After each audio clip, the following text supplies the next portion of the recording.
Good morning, good afternoon, good evening, fellow Cal Jammers. Got an amazing podcast again today with, as I always say, I've got so many amazing friends in this profession. And say good morning to everybody, my friend. Hey, how's it going out there? You're in Cali right now, right? Yeah, Barry Anderson here, one of my great friends in chiropractic. And I just want to tell the story when I first met you. Is that cool? Sure. Because you had those glasses on that he's got on right now, you know? I know, here it comes. And I met him at, it was one of Glow's gigs, and you came up to me, you're the nicest guy, but I totally read the book, the wrong cover, because you came up to me and told me about your program, your Everest program, which we'll talk about a little bit, and you came across as mild, meek, and, I thought, what's this guy going to, what's he going to be saying? You were nice and everything, but I kind of thought you were more like a dweeb. And then, boy, I invited you to the clubhouse, and boy, was I wrong. Dude, you came out with both guns blaring, and I've done your program. I think I probably done it. I probably have the record. I think I've done your program 4 times. I got a real thick skull. Yeah, you're slow. You have, by far, in the chiropractic profession, the most up-to-date, on-fire, kick-butt, day 1, day 2 program. I can't believe if chiropractors wouldn't do your program. And I just want to, give you full high five to having the most amazing practice management program in the profession right now. Oh, thanks, dude. Yeah. I mean, that's nice of you. It's also nice that you just said that you thought I was a dweeb because you use a different word when we've talked about this before. Is this the PG version right now? Yeah, kind of. Yeah. Okay. Yeah, probably. It was a much harsher word what you thought about me before because I wore glasses. And it wasn't anything derogatory. I misjudged you. Sometimes you look at people and it's like you're way off base, because you came across just completely different than you are. Because when you were at the clubhouse, it was like, dude, it's like Dr. Jekyll and Mr. Hyde. That was a good time, by the way. I don't know if anyone go if people that haven't been to the clubhouse. That's worth just a flight out to California for. Yeah, well, chiropractors sometimes they're a little tight with their money because a lot of them don't have a lot of money. I'm figuring out. Yeah, but that's how they're going to learn to get more money, right? I know, and I think your program. No, I don't think. I know your program is the best. It's not about the money in our profession, but it's about creating the value for something that, in my opinion, like I put something on Facebook yesterday. I mean, what's more important than giving a dude a new neck? I mean, yeah. What a tranny in your car is more important than a new neck or your big screen TV or, you got to have the newest car or whatever it is. I mean, your life and your health is your most important asset. And the problem, people don't realize it till it's gone. Yeah. And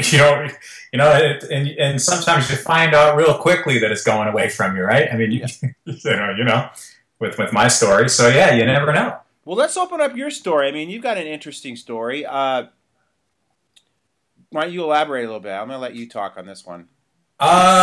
You mean in terms of what's going on right now with it? Yeah. Sure. Okay.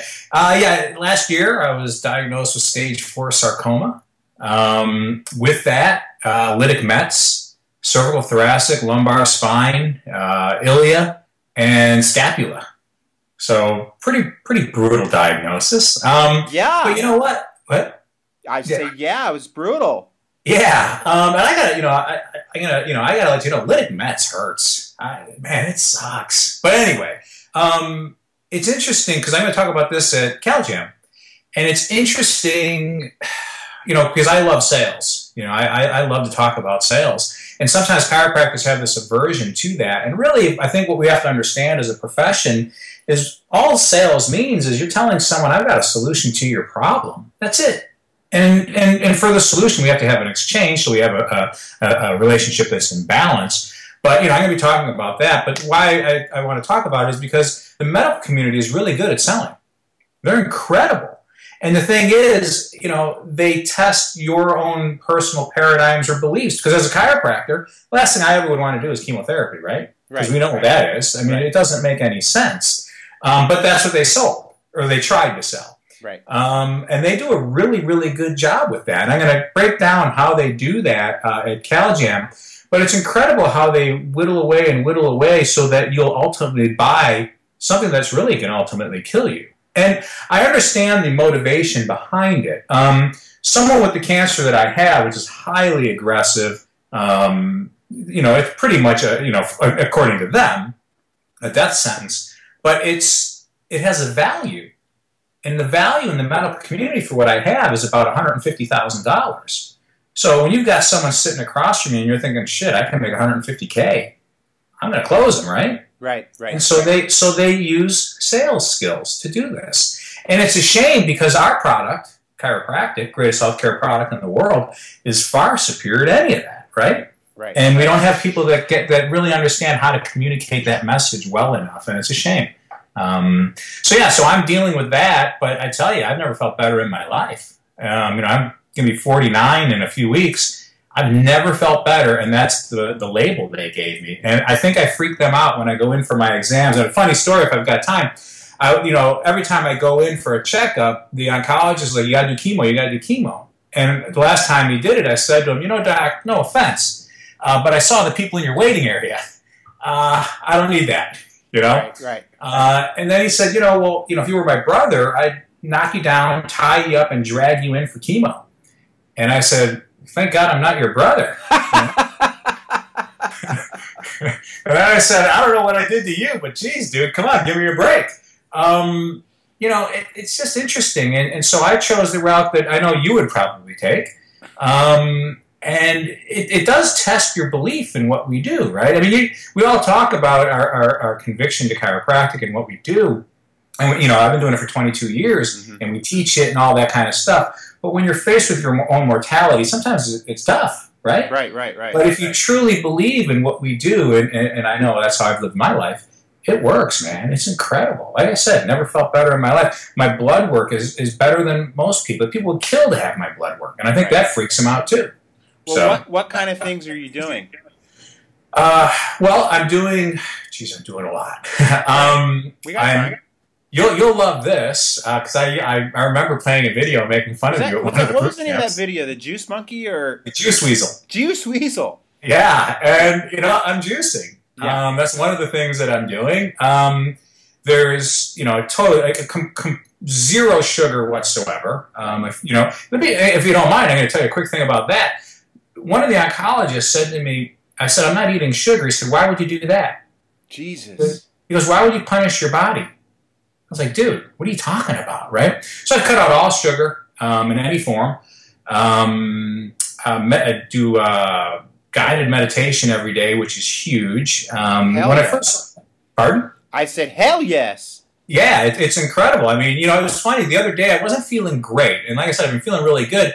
So I went in and I did a meditation. I did, embarrassingly enough, people will freak out when I talk about this, but I did a second round of coffee enema. Pain completely gone. It's incredible, when I started this thing, I couldn't even lift my right arm. I have no problems with anything. So clean diet, everything grass-fed, everything free range, everything. I'm basically Billy D with hair. Right. I'm living your lifestyle. Exercise is different than how I would like to do it because of the lytic Mets. Right. You're not playing hockey anymore, probably. I'm not playing hockey anymore, but I am going to play hockey again because I know you are, dude. That those bones are going to be healed. That I know. So I'm working. I got my pH right, and it's interesting. Oftentimes people they say you just got to go on this total like a vegan diet to work with your pH, but that's not true. For my body type and my blood type, I was actually too alkaline. And so what I had to do was I had to bring that down to get into where I needed to be. Okay. So I do, and that's why I do red meat, because that's going to give me the acid pH and bring me into a neutral. So it's working really good. And it's interesting. If I were to die tomorrow, I'd be cool with it because, again, it's been enjoyable. It's not what I see other people going through when I go to the doctor's office. They're all misery. They're like the Walking Dead. Of course. I don't want that. Just live your life, right? Right. But I think, the most important thing that I'm doing, we all know the answer there. Right. I sometimes forget to say it because it's who we are. It's just obvious to us. Yeah, but I'll say, chiropractic. It's really interesting when people say chiropractic. How does that, they say, well, it doesn't work and all that other bullshit. It's interesting. I'm really doing a lot of Atlas work because of what's going on. And I had an Atlas adjustment with an instrument. It was set too high. And it was incredible what it did because the T4 on me is basically ready to explode. So there's a lot of referral pain that comes from that. And I was feeling pretty good, got the Atlas adjustment. It was high, it was too high, and just lit up T4.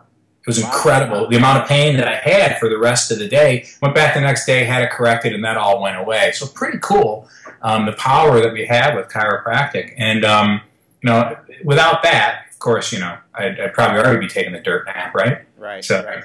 We need that. And that's a critical part of what I'm doing. So.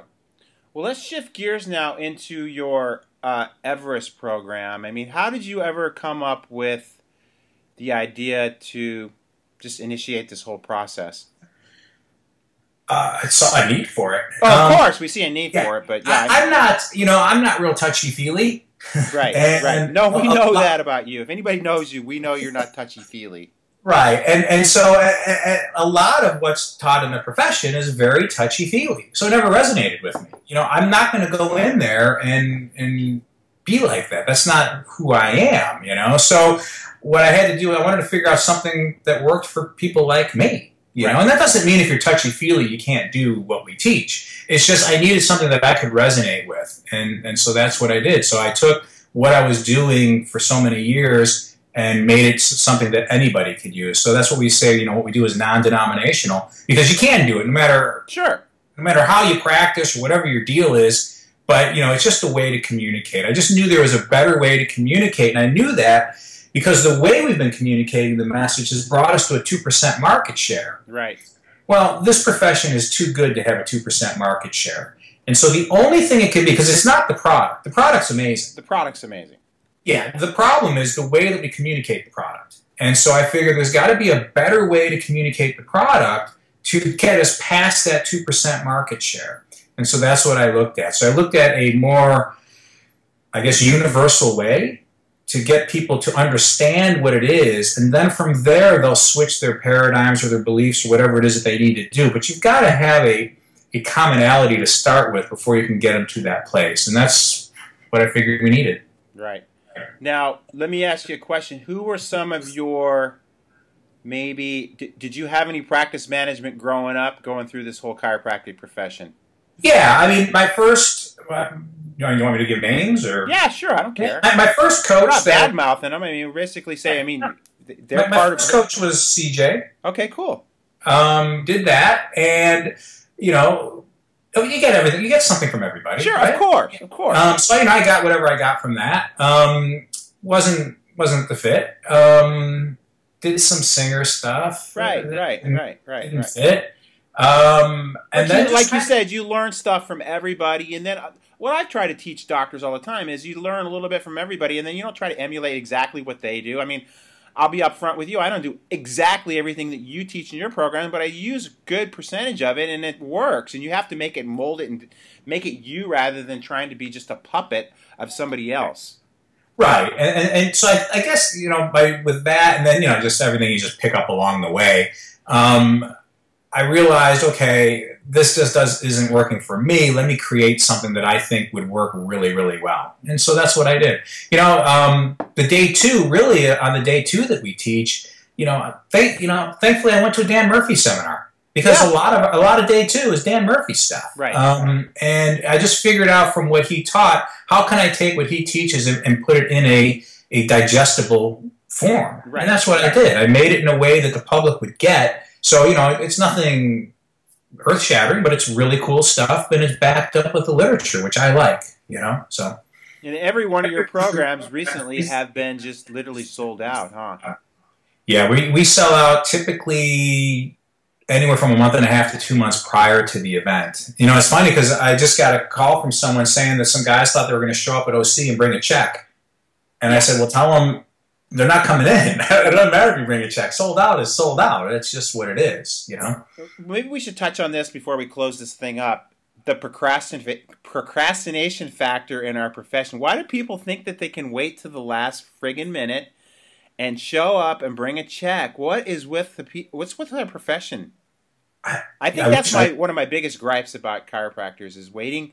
They wait till they have no money in the bank, and now we're going to start doing new patient like marketing and stuff. Yeah, doesn't make any sense. But I don't know if that's just chiropractor. That's a lot of profession. Yeah, that's probably true. True. You know, people. I don't know what it is. They just stay in their own way. If they would just do something a little different. I mean, all you got to do is look at your life and say, "Is this working for me?" If it's not working for you, do something different. But do something. Right. You know, I'm a do guy. A lot of guys give me shit about that. I find sometimes you shit about being a do guy. I just see different posts on Facebook and stuff. People are like busting balls that I talk about do all the time. And it's like, well, you got to do something. I mean, you know, I get all the B stuff, but you got to do something. You know, I mean, sometimes we get hung up or lost in the B. And that's kind of part of the reason I started the company also was I saw so much of the thing was B, but then you never did anything with it. Right, of course.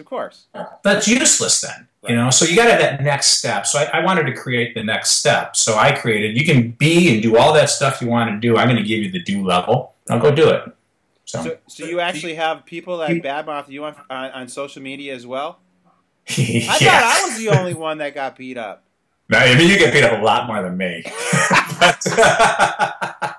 but yeah, right. But you know what? It's funny. I take solace in knowing from you because you said, you know, if you're not pissing people off, you know, you're not making a difference, right? Yeah, you're not pushing the envelope. You know, you got to. I mean, the thing is, the envelope needs to be pushed because we've got lives at stake. We've got every person on this planet needs to be under chiropractic care, and we've got to just get that message out to the world. And I'm really, really stoked that you're on the CalJam stage this year, and we're gonna take it to the next level. Yeah, thanks, man. I appreciate it. Like, you know what you just said.